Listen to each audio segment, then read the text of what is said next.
Great. I've been on a real kick regarding just the, that one video gamer crew. Specifically, in this case, Brett Bayonne. And I found he had a channel with somebody else named Super Couch Fighters that I found out recently is defunct. Plus, I didn't really like his co-host that much. No, tea or shade or anything. He just, I didn't really like the energy that he brought to the table. C'est la vie. Nothing, wrong with him, just not personal. Yeah, I mean, he wasn't out here, shouting slurs or anything. But anyway, so that channel is now defunct, and I was like, oh man, that's kind of a bummer. And then I found out they started another channel, and I was like, oh, tight, and immediately followed it. It's called the Weekend Warriors. So yeah, they played Fantasy Strike for a while. They actually only stopped fairly recently, as far as I can tell. I tanked the coconut, and it still got him. It did. Also, if you get hit again, then I'm released from this hell. Yeah. And I would pass you the sticks. You would. I'm considering it. I don't like this minigame. I'm gonna be real.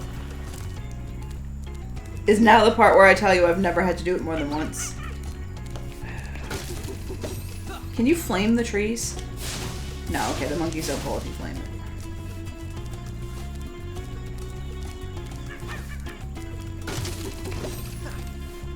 Ridiculous ass. The coconut is supremely overpowered. Top tier. Top tier projectile.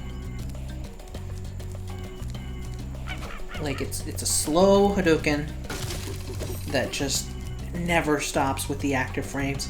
And also, it doesn't disappear after it hits you, which is wild. Oh shit, I may have already fucked up. Yep. I was trying to get him out of the tree before he dropped. It was a good effort. Yeah, but again, OP-ass coconut. In fighting game news, though, and then I'm going to revisit the topic that I think we got segued on earlier, a new Guilty Gear game got announced, and we're getting more information on my Under Night In-Birth game on the Switch. All very exciting news for anyone who follows anything in the fighting game community. Hey. Play more fighting games with me, Sushi. We'll be bad together. You could play BlazBlue Cross Tag. That's an easy fighting game. Well, first of all, you have to find one whose, mechanics and input feel you like. Yeah, I think that's kind of the problem. I've never encountered that. I know for a fact I don't like Street Fighter. I don't either. I like watching people play Street Fighter. Yeah, I don't like it that much myself. One of my best friends growing up has a competitive streak in mile long, and I do not. So he always wanted me to play games that were of that nature. And it never really panned out the way he wanted. Because I would play 1 or 2 rounds and then be like, alright, we're done with this. Thanks for your help, Spyro. I had to knock that same Please monkey take this. 3 times. That's fine. It's what he deserved. Yeah. So he had me play Street Fighter one time, and I hated it. I was like, this just doesn't make sense to me. The issue with Street Fighter, and I get why, because it very much developed in an arcade, it's damn near impossible to play without a stick. Yeah. Because the commands are all half circle, quarter circles, all that. And they're made for easy stick motion. It's very hard to do with an analog stick that gets finicky on the reads or on a D-pad. Right. So you gotta find something slightly more forgiving and then just practice. Yeah, even Fantasy Strike looked like a lot of fun, and it helps that I'm watching somebody like the Weekend Warriors because Brett loves fighting games. Greg likes them, but is very, very new to them. So it's like a 21-part series that they've done, and it's now complete, where they spend one episode showcasing each character, with Brett basically holding Greg's hand through it. and then they go, okay, let's spend the next episode playing exclusively that character online. Except at the time of release, I think the game was fairly new, so like they couldn't really get good online connection. So instead, they were like, okay, active audience participation, essentially. Yeah. When the Two Best Friends channel, if you're familiar with that, or for anyone who's familiar, I've heard of it, yeah. wasn't defunct because they recently, like a year or two ago, separated. They hosted a series. It was kind of a dual series because they fucked up at some point, but it was either Friday Night Fisticuffs or Saturday. You're gonna say Friday Night Fisting. Friday Night Fisticuffs or Saturday Morning Scrub Lords. Okay. And it was fighting games for both of them. Saturday Morning Scrub Lords were for the lesser made, not great quality fighting games. And Friday Night Fisticuffs were for the more generally loved, bigger name titles. And they would record for anywhere between like an hour to an hour and a half. And they would go through the roster, they would talk kind of about the mechanics, do a brief overview of all the characters, and talk generally just about it. And then when they started to hit repeats, because the rosters are rarely big enough to fill an hour of time, they would have audience questions that very much were like, I'm interested in fighting games, but I wouldn't know fuck all of where or how to start. And they'd be like, if you're looking for stick parts, here's a few companies that do it on the cheap, and they're really nice to use. If you're looking to like join a community, here's how to go about that.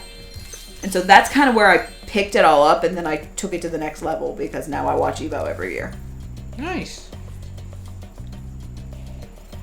There's just like a sheep over there. Is that progression? That's Greta. Oh god, that's like the beginning of the level. I didn't know what you were talking about.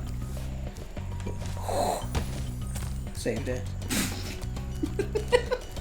It's like the third saved it you've had in that manner. Activated my recovery frames. There you go. I love just saying shit and being almost half correct.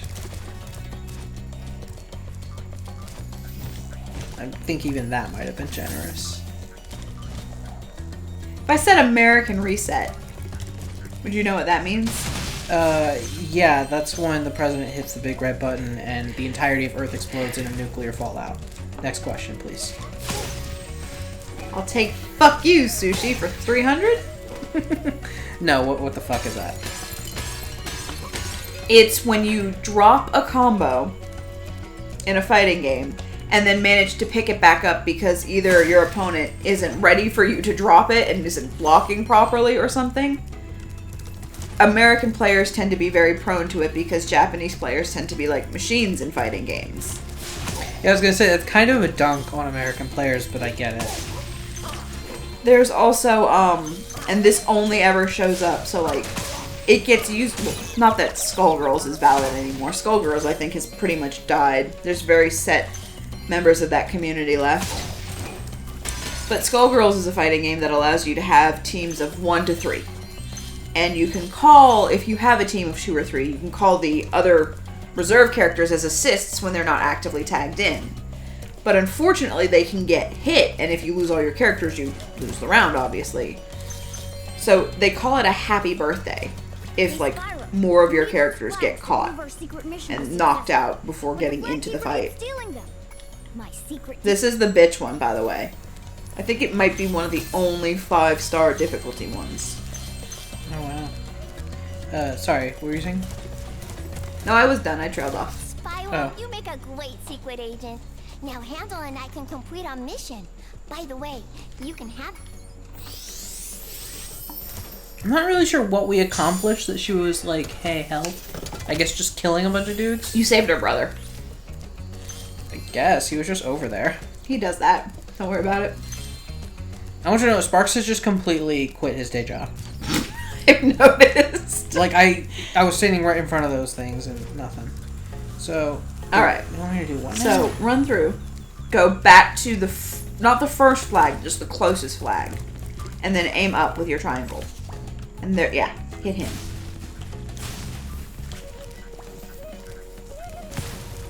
Nope. You gotta talk to him before you try to commit mass murder.